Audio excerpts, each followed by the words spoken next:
first, let me say that you have to look at his designation. But he's Reverend. Honorable Ntim Fordjour. And so, as a Reverend, he must always be circumspect with what he says because of the clerical collar he wears. If you and I, or Larry, or Seth should say it, nobody will really be. But then, as a Reverend minister, truth. I'm a very good product of a lot of Sunday schools. Okay, I'm not sure what that qualifies you to become. So no, but he couldn't say that I could lie and go away. Because the Bible itself admonishes us to be truthful and to not to say things that will cause rancor in others. I listened to Ntim Fordjour. Are you suggesting that what he said is not the truth? I'm coming to that. I listened to Ntim Fordjour first on the issue of the ECG containers. And so, having respect for his clerical collar, I immediately sent him a message. And he responded after. You see, it goes back to what I said earlier. Sometimes we should be careful to have a clear distinction between when we're doing politics and when we are calling for a national discussion on sensitive national issues. If you serve as the ranking member for Defense and Interior, you must always be careful what you say, because you are privy to a lot of intelligence that ordinary Ghanaians will not have.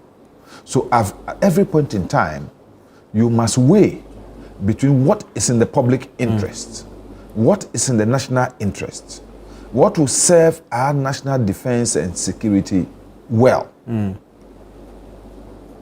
If you take, for example, the US, many senators, many congressmen go to Israel, they go to Ukraine, but then when they come back, irrespective of their political leanings, they are careful what to say in order not to jeopardize U.S. relationship and U.S. interests in those jurisdictions.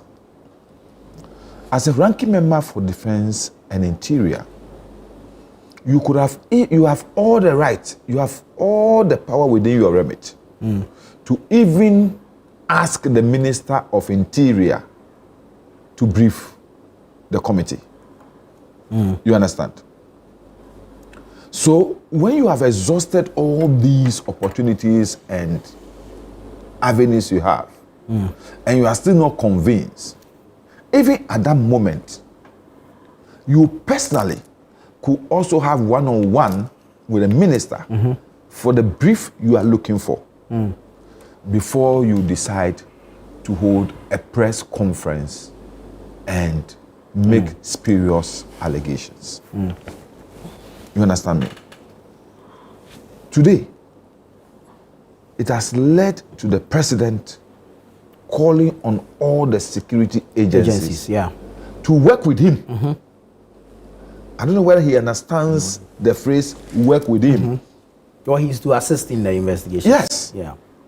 What it means is that from today, he's going to spend a lot of time with those people. You understand? So he could have avoided all these by exhausting all the available opportunities he has as a member of parliament to be able to seek clarity to the issues that were bothering him. Let me say this. A raid has been made. If somebody want to cover it, it wouldn't have been made public in the first place. It's been made public. You demand answers. You want to know. Even Larry sitting as a journalist and you sitting here, it's not a death story, it's a running story. Because investigation has been done. Sometimes it's better to keep quiet because the people behind are still maybe chased. Or if they should come out, it will jeopardize the whole investigation. So sometimes you have to take your time. That doesn't mean you cannot, on the quiet, seek clarity to what work is being done on the issue. But to just come out and say, 2 weeks, nothing has been said. Is it a case that government want to change? Those are spurious allegations. You understand? Abhorrent allegations. Government, we don't want a situation where they will come tomorrow and tell us the monies were fake, or they will change the gold. And well, what are you implying? Well, we've seen, regarding the issue of MV Benjamin, we were here and we were later told that the suspected cocaine is coconte powder. That was when it has gone to court. You understand? The evidence have been brought to court. Yeah. And this is what they were saying. But this is not a situation where investigations have been concluded. And somebody says that we finished investigation and we are going to court. You understand? And I'm saying he is not just like any other Ghanaian. He is privy to a lot of intelligence. Yeah. He is privy to the extent that you even said that 2 flights have landed in the country, and these flights have come from Canary Island, which is noted for drug trafficking. Please, somebody's country. You understand? So, international relations, international security, because these flights coming into our country and you saying that they came under a shady condition and there was no details, there's no flight that will come into our airspace that will not have clearance, that will not go onto a manifest. You understand? So if you claim that these flights came into the country unnoticed or without approval, then you are saying something else. You are putting our international airspace into serious question. That flights can come into our international airspace without any check. Then what happens to international borders? What happens to the competence of our air traffic control people? What happens to the confidence of our Air Force? And all these our security agencies, you are bringing their reputation and their competence to question. And so that's what I'm saying, that it was not for him to be speaking like an ordinary Ghanaian person, somebody on the street, somebody who is drunk, or somebody who has just come out of sleep and want to speak. But he was speaking as a ranking member. If you're a ranking member of a committee in parliament, you are like a shadow minister. Said, am I lying? All right.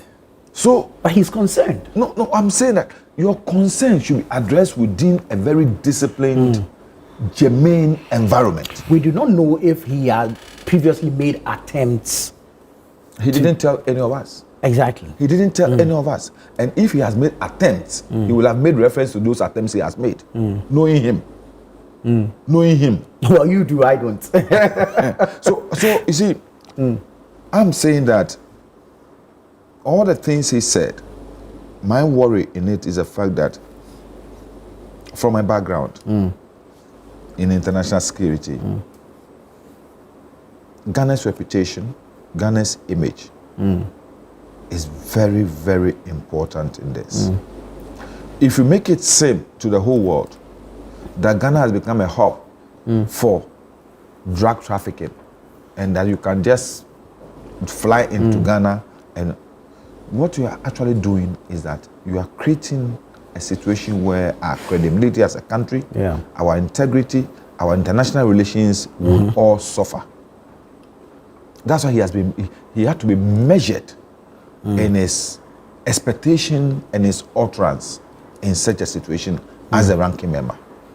But you see, he's developed a penchant for just doing more politics than being a legislator. Because members of the legislature are a different breed of politicians. You are not part of the executive, and you are not just member of a party. Once you enter that legislature, your chemistry must change. But isn't this part of exercising the oversight responsibility? That's why I'm saying that oversight responsibility is in so many forms. You have the committee, you have even question time in parliament, you have opportunity to seek. In fact, today, he could have even gone under the RTI. Yeah. You understand? So there are so many opportunities for him Very well. to get information he's looking for, the clarity he's looking for, than to have resorted to this, you know. But you see, all what I've seen about the MPP now, the minority now, is the fact that they are shoving for places. Everybody wants to be recognized. Yes. So one conference, one day, one press conference. Oh, but there's no immediate appointment for them. Oh, no. What I'm saying Even is the that existing appointments, well, there are just about 4 slots left. I've been through that before. I've been through that before. When you're in opposition, your desire to always speak for you to be recognized is there. Very well. Because we live in a society today where people think that those who go on radio and television to speak are the most hard workers of a political party. The most intelligent. And the most intelligent of a political party. Maybe that's why I'm being frank with you. Thank you. I'm being frank with you. Thank you. So Ntim Fordjour want to portray that, oh, I'm so good, I'm so this, I'm so... No, but it's ending up really smearing himself, because today, when you follow Twitter or X and you listen to what people are saying about him as a person, I feel sad. He's your friend. I'm sure you can call him. Yeah. I sent him messages because you see, Right. I grew up, I spent some of my time in Asin. Oh, okay. And in his constituency, I did a lot of work there when I was a national service person. Right. I was in charge of a CIU. So from Fantinya, Kumase, Asin Jakai, to Biase, all this, Asin Kran. You know, I did a lot of work there. And I loved Asin people because of the way they lived with me. Yeah. And so I've taken him as a younger brother. And I've been sending him messages on these things. But it looks to me, he's taken up by the frenzy. You know, the drums which are being beaten in the position is taking over him. Thank you. Let me hear from what Honorable says on this, and the fact that, one, we have a reputation to keep, but then also we need to treat security matters as sensitive as they are. Thank you very much. I think first and foremost, I have had opportunity to read the letter written to the chairman of the committee by the ranking member. After the press conference. When I read it, I thought he was trying to follow procedure, because in times past, when there are issues like that, I remember when I was a chairperson, the current chairman, James would walk to me and tell me that I think we need to bring these people to come in, offer us some explanation on ABC. So I believe he's following some procedure. I think the Putting the concern or is that we need to get to the bottom of this matter. Indeed. Ghana's reputation, as Nee said, is at stake, and it is not in anybody's interest. When your country is tagged in the red, irrespective of who you are, you should experience international travel to really appreciate your country being in the red. Any, forgive my language, Tom, Dick and Harry can just accost you anyhow and care less about how to profile you. And so for some of us, it is proper that dignity of our country is kept right. The ranking member, yes, has that right to ask for the agencies and the sector leadership of government, i.e. the ministers, because the procedure is that the agencies cannot just appear before members in parliament. They have to come with their overarching boss, i.e. the leader of the sector, the minister, who reports on their behalf, and then offer some explanations. We must also, be cautious of some of these conversations. It is to the interest of our country so that we work it out well. Mind you, we did well by getting Ghana back into the Commission on Narcotic Drugs in the league just some years back, because we were out of that league. And we did some good work back in there with some legislations. And so when these things, should come up. It goes to, give credence to those who opposed those policies which we were pushing. And so for some of us, it's of great concern to us. We make sure the right things are done. But to what the ranking member wrote to, yes, I think it's time. The national security raid was done in February. And maybe for the budget which was coming, and they're looking forward to the budget, maybe the budget consumed that meeting of Parliament, so they couldn't meet. But out of the House now, once they have been given a budget and they can work, because mind you, you cannot organize parliamentary meetings without a budget. And so they need to make sure they get it done. So that they need to be given enough information. Maybe he's not getting information as he expects to have. And let me tell you, this country, we always get backdoor information. So I'm sure the ranking member is being fed with some information, and he thinks it is inappropriate for him to go out to town with such information. And it is proper when they meet with the sector minister, who, mindfully, is a colleague in Parliament. Like Ni was saying, you can't just go against your colleague in Parliament anyhow. Then you are throwing away most of the protocols out there. And so, first and foremost, the Interior Minister, as we've been made to know by government, is the Minister in charge of national security. And so the national security raid, he's supposed to go and give briefing to us. Besides that, the Narcotics Control Commission, which is in charge of the frontier in respect of drug fight enforcement, is also under the Ministry of Interior. So that would also come in. But like Ni said, I think a few things we need to know. If those two, as I have read about, air transports that came in country under AirMed, which was for evacuation of some medical personnel, we need to know who they took away from Ghana. And before those flights must come into Ghana, they must seek for landing rights. And they must go to the JRA for customs to also clear them. And then the Ghana Health Service to also clear them. And we should know who has been referred to go for those, or somebody chartered them. It could be because it's a transport, and they have to transport a passenger or evacuate some vaccines or some medical supplies, and not just only that. Today in the health industry, parts, human parts are also matters, organs. Yes, so you never know, and so these are matters that we have to get some information on. However, he is a representative of his people, so I don't know who has given him information, and he wants to verify and validate those information from the agencies and the sector minister. And I think it is in the rights of the committee. In our time when we used to be in Parliament, we organized similar briefings, and we will bring the agencies to come and offer committee members, and that's what Ni said, privileged information to give to members, because they are the representatives of the people. The people must know. And most of the time, people forget that the security personnel who come to offer us information, they are commissioned officers. And until you are decommissioned, there are certain classified information you cannot give.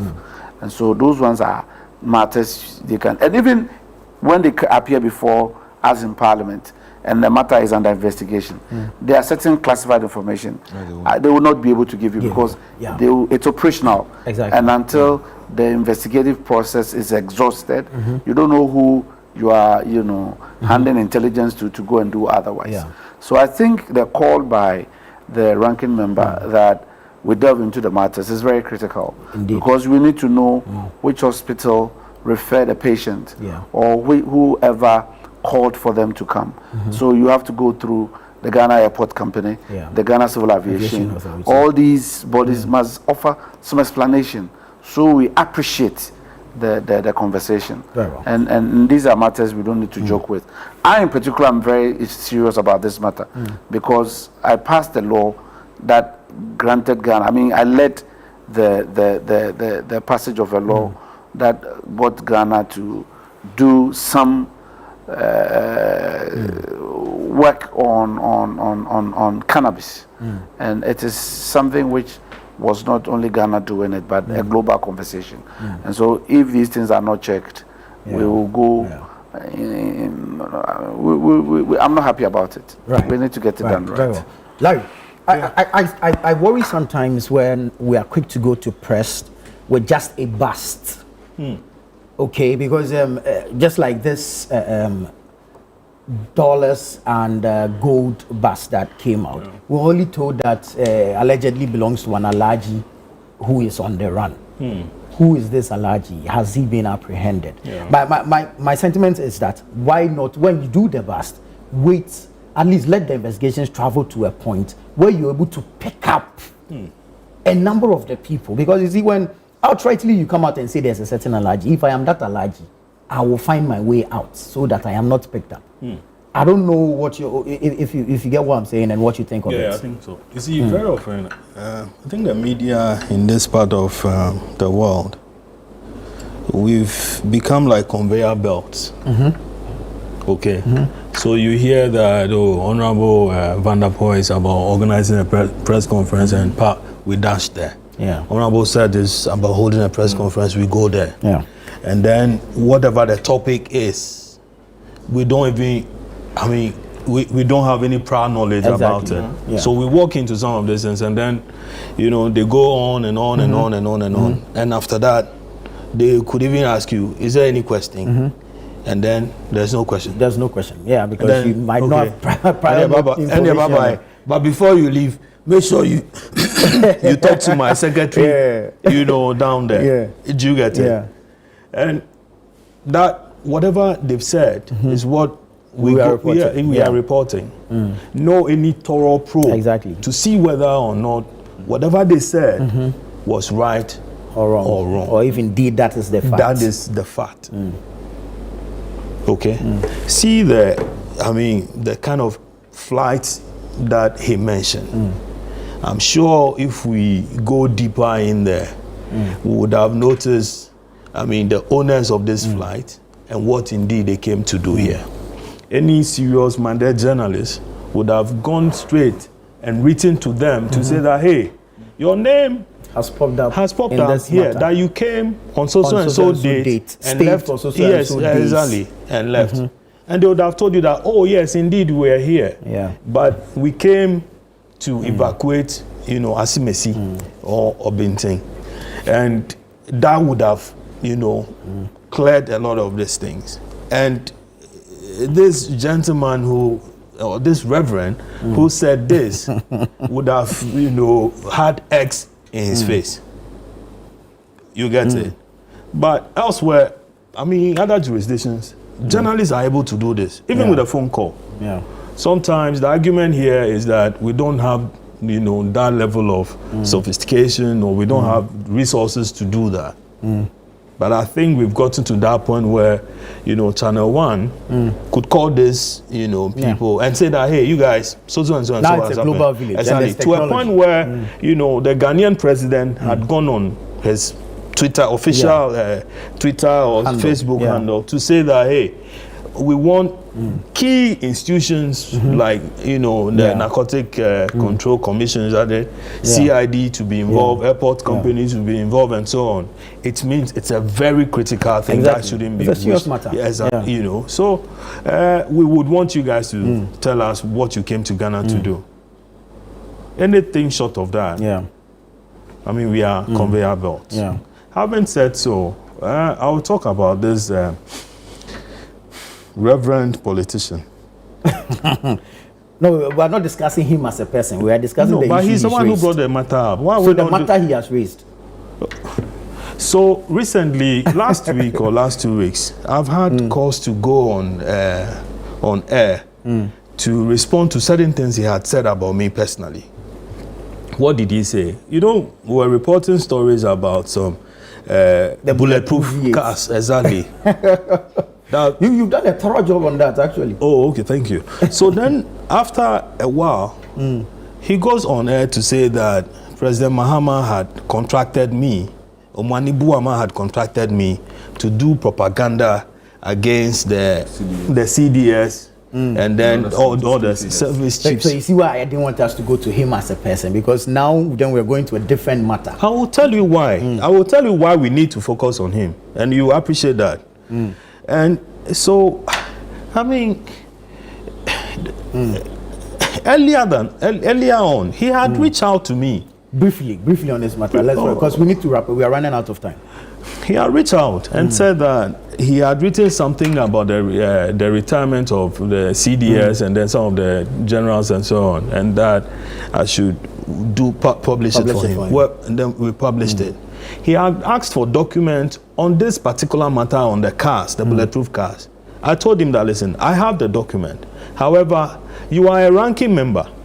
You are in a position to access those documents from the state institutions involved. So go to them. At least you would have had my credibility tested by that. The gentleman didn't do that. The next thing I heard was him going on there and spewing those things about me.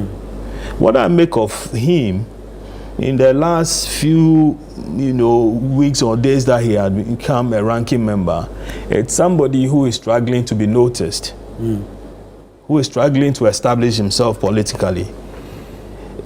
Because some of the things he says are sometimes very, very, very, very outrageous without cross-checking his facts. Wrap it up for me. Before, putting people on the spot. There's something that I have seen. I think the Mahama we had years ago, it's not the Mahama now. The first John. Yes, the first John. It's not the Mahama now. I think he's taking things, very, very, very personal now. Years ago, he would have wished this thing away. And don't assume that he didn't speak to the institutional heads. Of course, he's the commander-in-chief.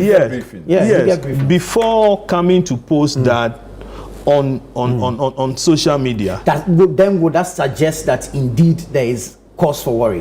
That suggests to me that he knows the fact, and there's cause for worry when the reputation of the country is at stake. And indeed there's something amiss regarding the activities of these two. It could be that, but it could also be that, listen, there's nothing at stake, and then the man is saying that, listen, let's have this gentleman go before these institutions and then have this thing. Exactly. And for me, so I'll start with this particular one where he's saying that it's supposed to serve as a deterrent to people who go out there to go and spew things that puts the reputation of the country at stake. Last year we dealt with a similar situation where a NACOP lady was captured in videos aiding a Belgian national through the immigration, whatever, at the Kotoka. The lady was interdicted. A deputy regional secretary of the MPP who works with the, at the airport was also interdicted and investigated. Right. To date, nothing has been done as far as prosecution or putting these people before any investigative committee. We'll have to leave it here. Unfortunately, gentlemen, we've run out of time. But let me make this. I think in just about 20 seconds. My point is that it would be so unfortunate for me to sit on this panel. Larry, if you have an issue with the Honourable Member of Parliament, I think it is proper you take it up. And I don't believe it is every report you have made in the newspaper which have always been you've gotten it right. So I believe that it is not proper for us. Where we're heading is as if we're taking him to the cleaners. He's doing his job. And I pray that we should always have the shocks to accommodate some of these things. Other than that, if we can't tolerate... I'm not saying... I shouldn't say we shouldn't criticize him. But I don't want us to set him up around this table. He's not here with us to defend himself. You understand? I just brought him I get you. Thank you. I just want to... Thank you, gentlemen. Thank you so much. Honourable Lante Vanderpuye, former local government minister, former member of parliament for the good people of Odododio. Honourable Seth Champo, former regional minister, Eastern Region, former member of parliament for the good people of Impriaso, and Larry Dogbe, editor of the Herald newspaper. I'm tempted to say future something, but I'm sad we didn't talk about that. I'm saying we had wanted to. We had initially planned to, But unfortunately, I think we What do got you want carried to say about away. Galamsey? We got carried away and we ran out of time. I'm a Ghanaian. I'm There's concerned. a lot to be said, of course. We should be concerned. I'm concerned. And especially from the eastern region, there's a lot to talk about. A lot to talk about it because he was a regional minister. Exactly. Some other time we'll bring you. You bring it on. Thank you so much, you have a gentlemen. concession. Next, we have community focus here on Breakfast Daily. We'll be looking at the water situation in various parts of the country. Chris Carter will be here. Philip Nilate will be here, and they will be bringing you community focus. Thank you.